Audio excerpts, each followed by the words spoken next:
Grande question, à qui appartiennent les corps célestes?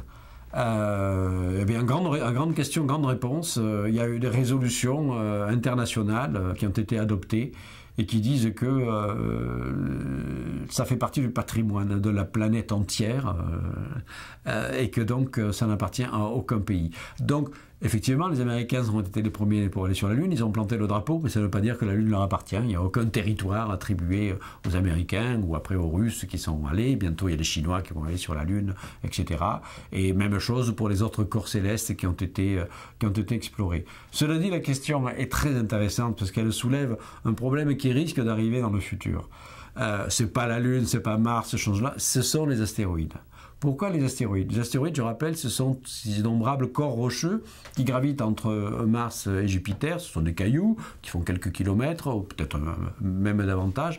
Pourquoi sont-ils potentiellement intéressants pour le futur? C'est parce que ce sont des mines volantes. Ils contiennent toutes les ressources naturelles que la Terre a de moins en moins parce que ça s'épuise, les ressources naturelles sur Terre. Je parle des minerais, je ne parle pas du pétrole, il n'y a évidemment pas de pétrole sur l'astéroïde, puisqu'il n'y a pas de vie, il faut de la vie pour fabriquer du pétrole, mais je parle des métaux lourds et précieux dont on a besoin dans l'industrie, le titane, le platine, l'or, enfin tout ce que vous pouvez imaginer, qui s'épuisent sur Terre et qui sont en abondance dans les astéroïdes.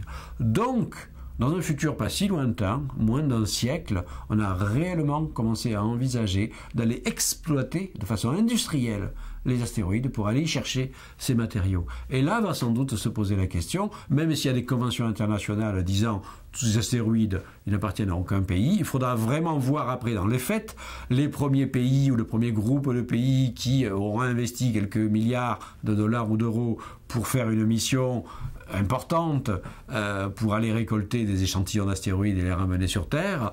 Elle risque effectivement peut-être de s'approprier ces richesses pour le seul pays, et on retomberait dans un cas de figure qu'on a connu dans l'histoire humaine, c'est la découverte de l'Amérique, des Amériques, l'or du Pérou, et toutes les expéditions, les grandes caravelles affrétées par les grandes puissances de l'époque, l'Espagne, Portugal, etc. Ils sont allés chercher l'or, donc ils ont cherché les métaux précieux, les ont ramenés. Eh bien, voilà, c'était pas le patrimoine, malheureusement, de l'humanité de l'époque, ça a été devenu le patrimoine des pays qui ont financé ces expéditions. Ça a enrichi d'ailleurs les pays en question, qui sont devenus, pendant quelque temps, les grandes puissances mondiales, grâce à cet apport nouveau. Et je suis sûr que géopolitiquement, la question se posera peut-être dans un siècle, lorsqu'il s'agira d'aller exploiter les astéroïdes.